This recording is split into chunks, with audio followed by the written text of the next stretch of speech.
এই আহলে বাইতের মোহব্বত, আহলে বাইতের প্রেম, আহলে বাইতের তাস্করা আপনি যদি অন্তরের মধ্যে ধারণ করেন তাহলে আপনার অন্তরটা কি হবে? পবিত্র হবে। সব সুবহানাল্লাহ। কেন আল্লাহ পাক জাল্লা মাজদুহু কোরআনে পাক ইরশাদ করেছেন, আমি আহলে বাইত রাসূলকে পুত পবিত্র করে দুনিয়ার জমিনে পাঠিয়েছি। সব সুবহানাল্লাহ। কেন ওনারা বেগুনাহ বলেছেন আল্লাহ, ওনাদেরকে গুনাহবিহীন দুনিয়ার জমিনের মধ্যে তশরিফ রেখেছেন। সব সুবহানাল্লাহ। কেন ওনারা ইমাম, মসজিদের ইমাম না, এদেরকে এদের নামের আগে কি বলা হয়? ইমামে হাসান, ইমামে হুসাইন, ইমামে জৈনুল আবেদিন, ইমামে জাফর সাদেক, ইমামে বাকের, ইমামে মুসা কাজেম, এইভাবে বলতে গেলে এগুলি সব হচ্ছে আওলাদ রাসূল। সব সুবহানাল্লাহ। এদেরকে আল্লাহ পবিত্র করে দুনিয়ার জমিনের মধ্যে প্রেরণ করেছেন। ওনারা যুগে যুগে এসেছেন ইসলামকে প্রতিষ্ঠা করার জন্য। সব সুবহানাল্লাহ। সর্বপ্রথম ইমাম হুসাইন দিয়ে শুরু এবং কিয়ামতের আগ পর্যন্ত এই ইসলাম কি থাকবে? জীবিত থাকবে। সব সুবহানাল্লাহ। তাই আল্লাহ পাক এটা আমার নবীর নওয়াসা দিয়ে, আমার নবীর আওলাদ পাক দিয়ে, যাদের শরীরের মধ্যে আমার নবীর রক্ত আছে, যাদের শরীরের মধ্যে আমার নবীর ব্লাড রয়েছে, যাদের শরীরের মধ্যে আমার নবীর নূর রয়েছে, সব সুবহানাল্লাহ, তাদের মধ্য দিয়ে আল্লাহ কিয়ামত পর্যন্ত এই আল্লাহর দ্বীনকে প্রতিষ্ঠা রাখবেন। সব সুবহানাল্লাহ। কোনো দিন কি হবে না, এই ধ্বংস হবে না। যেদিন ধ্বংস হবে সেই দিন কিয়ামত হয়ে যাবে। সুবহানাল্লাহ।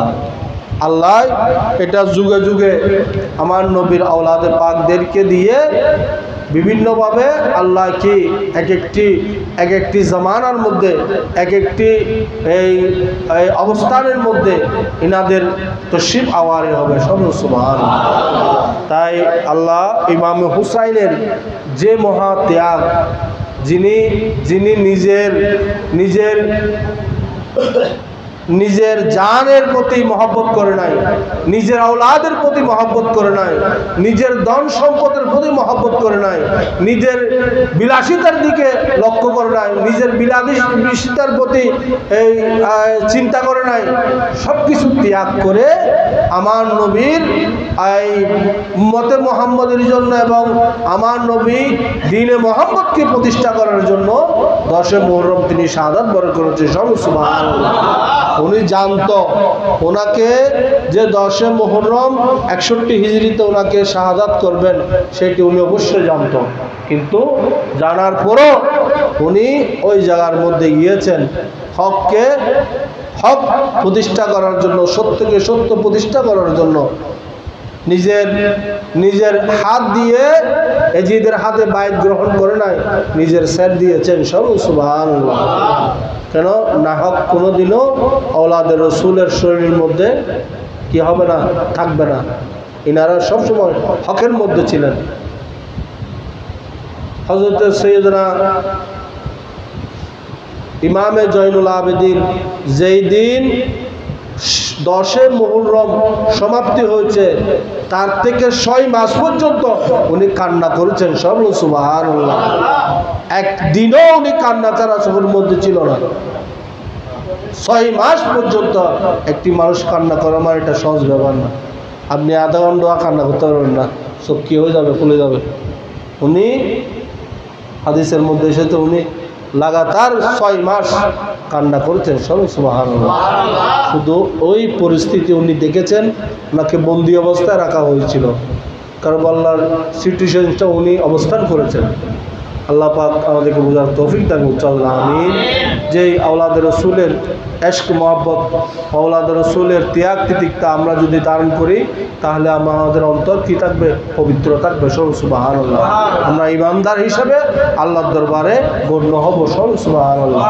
যারা গুস্তাখে রাসূল, যারা নবীর আওলাদদেরকে যারা ভালোবাসে না, ঘৃণা করে, তাদের সাথে হযরত আলীও নেই, রসুল পাকও নেই। হাদিস শরীফের কথা, যারা আমার আহলাইলকে যারা মহব্বত করবে আমি তাদের সাথে রয়েছি। সব সুবহানাল্লাহ। এবং আল্লাহ বলেছে আমার নবীর সাথে যারা থাকবে তার সাথে আমিও আছি। সব সুবহানাল্লাহ। একটার পর একটা চেন অফ কমান্ড, যেটা এক ধাপে আরেক ধাপ। তাহলে আমরা যদি মহব্বত করি তাহলে আমার মওলা আলী শের হুদার মহব্বত পাবো। মওলা আলী শের হুদার যদি মহব্বত করে আমাদেরকে রসুল পাকও মহব্বত করবে, আল্লাহ মহব্বত করবে। সব সুবহানাল্লাহ। তাই আমাদের যারা তরিকতের আমরা যারা রাস্তার মধ্যে রয়েছি, আমরা এই মাসিক মাহফিলটার প্রতি একটু খেয়াল করব। কেন এই মাসিক মাহফিলের মধ্যে দিয়ে অনেক কিছু নিজের কি হয়, নিজের এই শরীরের চেতনাটা বাড়ে। এক মাসে যদি আপনি এখানে আসেন, এই আউলিয়া ইকরামের এই আলোচনা যদি শুনেন, আউলিয়া ইকরামের মহব্বত যদি ধারণ করেন, ইসলামা মাহফিলে থাকেন, তাহলে এক মাস আপনি কি থাকবেন, আপনি আপনার কলবকে আপনি কি রাখতে পারবেন, উজ্জীবিত করে রাখতে পারবেন। আল্লাহর প্রতি আপনি তাওয়াজ্জুহ হয়ে থাকবেন, মতওয়াজ্জুহ হয়ে থাকবেন। আল্লাহর প্রতি তাল্লুক থাকবে, আপনার আউলিয়া কেরামের প্রতি তাল্লুক থাকবে। তাহলে এই মাহফিলের অবশ্য তাহাসির আছে। আপনি যদি এই না আসেন তাহলে আপনাকে শয়তানে কি করবে, ডিস্টার্ব করবে। সেজন্য এই মাহফিল বসা হয়েছে, এই হানাকা শরীফ দেওয়া হয়েছে। আপনারা প্রত্যেকে একে অপরকে বলে দিই, আমি প্রতি মাসেই বলি, আজকে একটু মানুষ মনে হয় কম দেখা যাচ্ছে, একটু বলে দিবেন সবাইকে। আসা যাওয়াটা রাখাটা এটা তরিকতের কাজ। আল্লাহর ওলিরা আসা যাওয়ার মধ্য দিয়ে মানুষকে উপভোক্তি করেছেন। সুবহানাল্লাহ। আল্লাহর ওলিদের কাছে মানুষ হরদম ব্যস্ত মানুষ। আসা যাওয়ার মধ্য দিয়ে আল্লাহ রসুলের দিদার হয়। সব সুবহানাল্লাহ। কেন আপনি না আসলে তো এই মহব্বতটা বাড়বে না, না আসলে আপনি শিখতে পারবেন না, না আসলে জানাটা হবে না। যদি আসা যাওয়া করেন তাহলে আপনার মহব্বতও বাড়বে, জানাও হবে, এবং আল্লাহ রসুলের প্রতি আপনার তাল্লুকটা বাড়ে যাবে। সব সুবহানাল্লাহ। তখন আপনাকে শয়তানে কি করতে পারবে না, ডিস্টার্ব করতে পারবেন না। তাই এই হানাকার একটা ইজ্জত আছে, এই হানাকার একটা সম্মান আছে। কেন হানাকা দিয়েই ইসলাম প্রচার, মসজিদ দিয়ে নয়। হানাকা দিয়ে সর্বপ্রথম ইসলাম প্রচার হয়েছে।